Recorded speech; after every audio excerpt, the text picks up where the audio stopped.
Bonjour et bienvenue dans l'émission Le Tête-à-Tête décideur, consacrée aujourd'hui à la RGPD, Règlement général sur la protection des données. 68%, c'est le pourcentage de Français qui se disent plus sensibles qu'auparavant à la protection de leurs données personnelles, selon un sondage IFOP. 1000 notifications de violations de données ont été notifiées, soit 7 par jour depuis le 25 mai 2018. 178 000 appels depuis janvier 2018 également, 7 millions de visites sur le site de la CNIL contre 4,4 millions en 2017. 6 000 plaintes ont été reçues depuis le 25 mai. Fin décembre, les autorités de protection européennes traitaient 345 plaintes transfrontalières.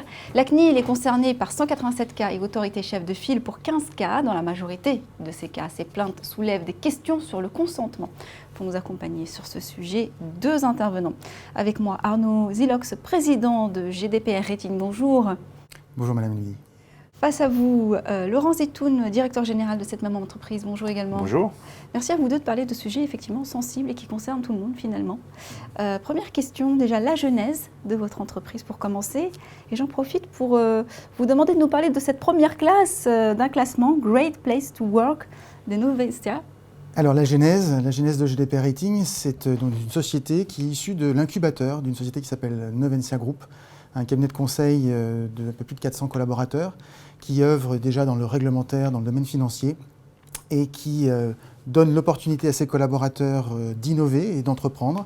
Et donc GDPR Rating est un projet et une entreprise issue de cet incubateur et de ses salariés qui vient aujourd'hui combler un manque certain au niveau de l'assistance des ETI et des PME dans leur mise en conformité vis-à-vis du nouveau règlement RGPD. Alors aujourd'hui, un an après l'entrée en vigueur de la réglementation européenne sur cette protection des données, où est-ce qu'on en est ? Alors on en est tout simplement dans un marché très disparate. Nous avons déjà les grands comptes qui, eux, sont tous en cours de conformité. Personne n'est véritablement conforme encore aujourd'hui. Tout le monde est en cette quête absolue au niveau des grands comptes. Et en revanche, en ce qui concerne toutes les ETI et les PME, là, on est sur un marché qui se cherche encore parce que personne n'est prêt.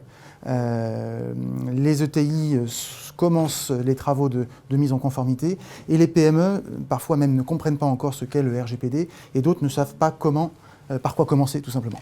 C'est vrai qu'il y a les entreprises qui n'ont pas conscience, il y a celles qui au contraire ont pleinement conscience.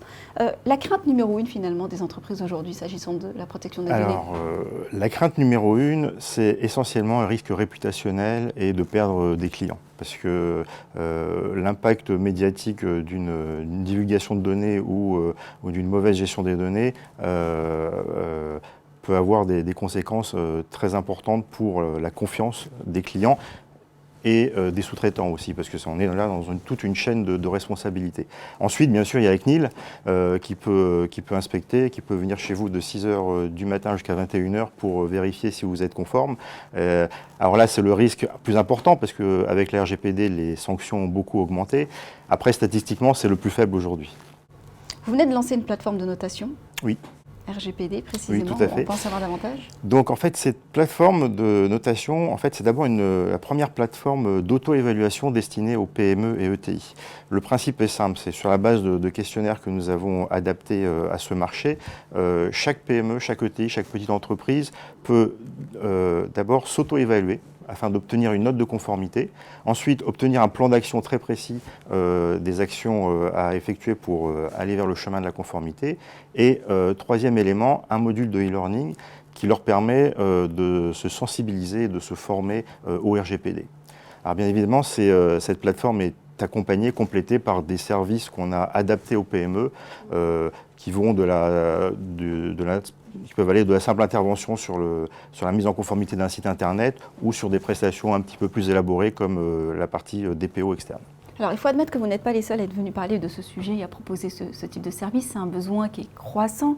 Pourquoi finalement on aurait intérêt à se tourner vers justement GDPR Rating plutôt qu'un autre prestataire ? Alors déjà parce que l'approche très souvent sur ce marché est une approche juridique. Or la problématique RGPD pour une entreprise, quelle qu'elle soit, elle est bien sûr juridique, mais pas que.